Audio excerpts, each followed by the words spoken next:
Voilà, bonjour. J'ai décidé de faire des petites vidéos pour vous faire partager tous ces beaux moments de transmission, d'enseignement que je reçois depuis que je suis arrivée dans mon nouveau lieu, les Fontaines.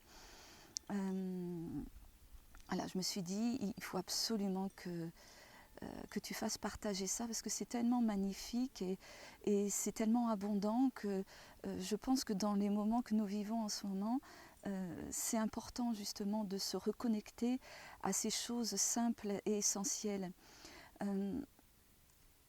J'ai ressenti le besoin ce matin d'aller me promener dans mon jardin et de m'accompagner de mon bâton, ce que je ne fais jamais à l'intérieur de la maison généralement.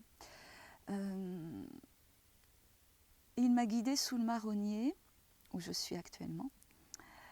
Je suis même sous le carillon de l'air, direction du nord. La roue de médecine voilà, qui fait partie de ce marronnier, dont les énergies circulent avec l'arbre. Et donc est venu se poser à côté de moi, mais vraiment à côté de moi, à 1 mètre de moi, alors que je ne bougeais pas. Et que je faisais des espèces de petits piaillements d'oiseaux, je ne sais pas trop quoi. Un rouge-gorge. Il s'est posé quelques instants. J'étais très étonnée, je n'osais pas bouger. Et puis il s'est envolé dans les branches. Il a volté à droite, à gauche, et puis il est venu se poser juste au-dessus de moi. Et là, il a commencé à me parler. Donc j'ai écouté, puisque je comprends le langage des oiseaux. Et il m'a dit, mais j'ai des choses à t'apprendre. Tu dois ouvrir ton cœur et laisser venir le chant des oiseaux en toi. Je dis oui. Donc j'ai essayé de me mettre en condition. Je dis non, t'as rien compris. Laisse faire. Et ouvre réellement ton cœur. C'est-à-dire sois vraiment disponible pour accueillir avec bienveillance. Parce que de toute façon, ça vient à toi. Quoi qu'il arrive, tout vient à toi. Tu es impacté par tout ce qui se passe dans le monde entier, dans l'univers même. Donc accueille-le avec ouverture, bienveillance. Laisse-toi habiter comme quand tu chantes par l'esprit des oiseaux. Donc je me suis laissée aller et comme quand je fais les soins ou quand je chante, j'ai commencé à me sentir petit oiseau. Et j'ai commencé à faire des piaillements, des petits chants, à parler avec une voix très aiguë. Et puis est arrivé un chant, et je me disais, ça n'a rien à voir avec le chant avec le chant du rouge-gorge. Je me dis, non, laisse faire. Et en fait, je me suis mis à chanter un chant d'oiseau, mais qui était le mien. Là, je devais pas être le rouge-gorge ou les petites mésanges bleues ou charbonnières qui sont venues aussi volter autour de moi. C'était incroyable. Il y a même un rouge-queue qui est venu se poser à côté, quoi. J'étais vraiment entourée d'oiseaux et je faisais mon chant d'oiseau à moi. Et c'était merveilleux. Et tous ces oiseaux arrivaient autour de moi alors que ça n'avait rien de spécialement, de spécifiquement chant de petit oiseau, mais voilà. Pour moi, hein, voilà. Et donc, ce que ces petits oiseaux m'ont appris, c'est vraiment, voilà, quoi qu'il arrive, il est important d'ouvrir son cœur et d'accueillir les choses avec beaucoup d'amour. Et puis, vraiment de se recueillir dans ce cœur qui est naturellement rempli d'amour, quelles que soient les personnes. Il y a toujours une petite parcelle, même très fine, même pour les personnes qu'on pense être les moins empathiques au monde, comme on peut voir à la télévision en ce moment. Et ben même chez elles, il y a une petite parcelle d'amour quelque part. Et il est important de se connecter à ces petits moments de bonheur, puisque les neurosciences nous prouvent que plus on fixe notre attention sur ces choses agréables, bienveillantes, simples, qui nous nourrissent, et plus on les perçoit, on les voit dans notre quotidien. Hein.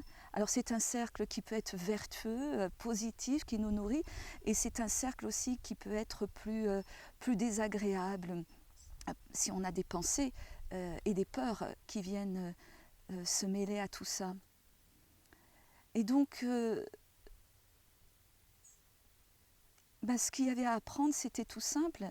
C'est connecte-toi à la nature, laisse-toi imprégner sans avoir peur, sans exiger.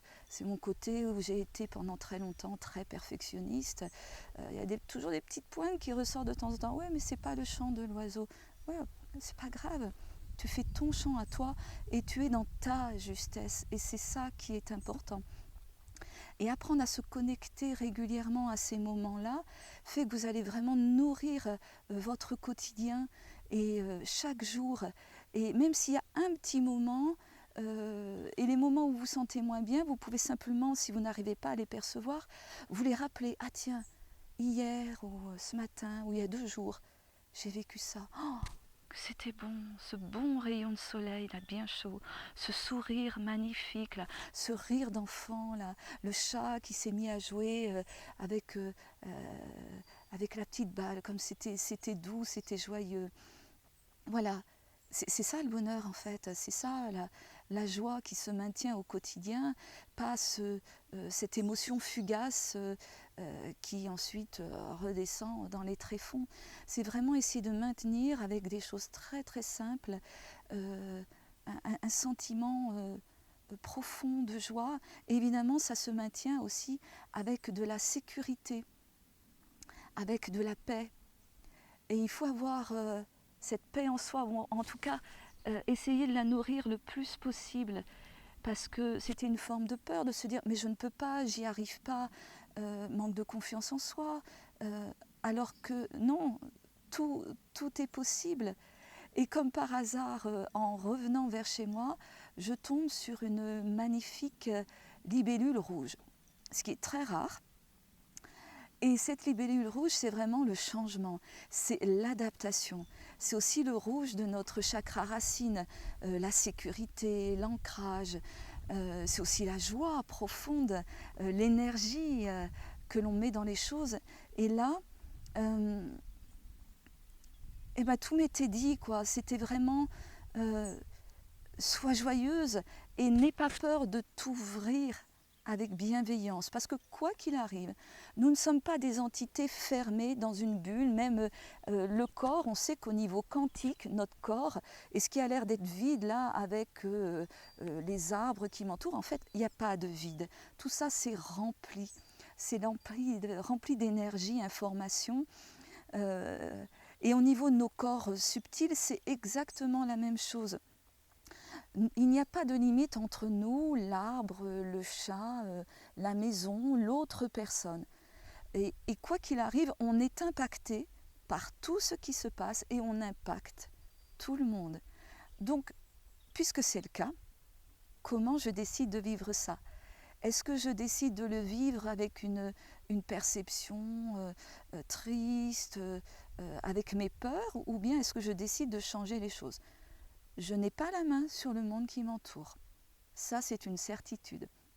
Par contre, je l'ai sur mon intériorité. Et mon intériorité va changer la façon dont je vais percevoir le monde qui m'entoure. Et ça, c'est extrêmement important.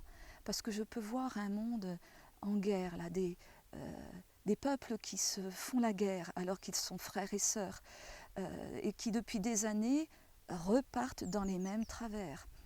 Des gens qui commettent des actes de folie, qui ne savent pas vraiment pourquoi en fait.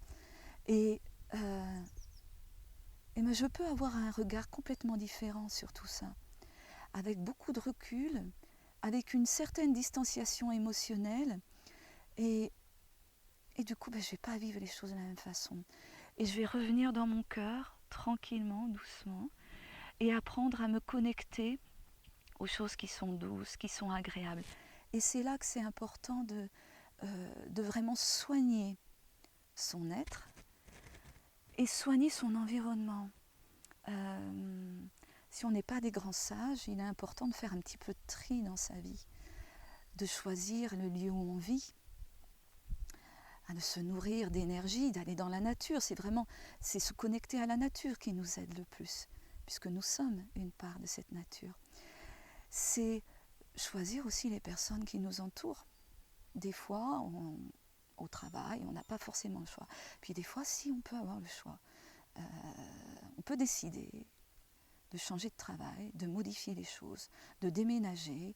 Alors c'est pas toujours facile, et on peut décider ce que l'on mange.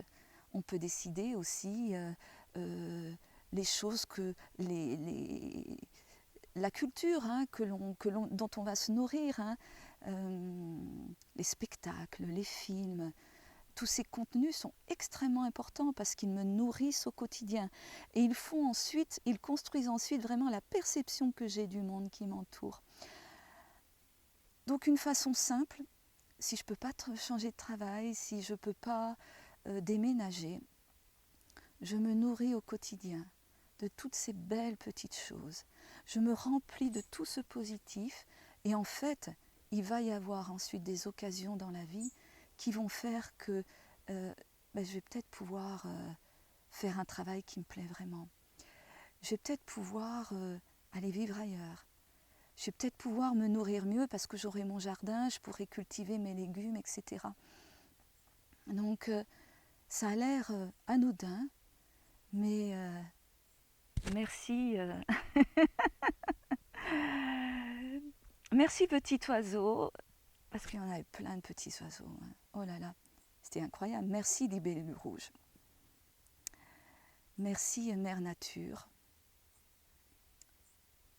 Et merci à moi aussi de me donner les moyens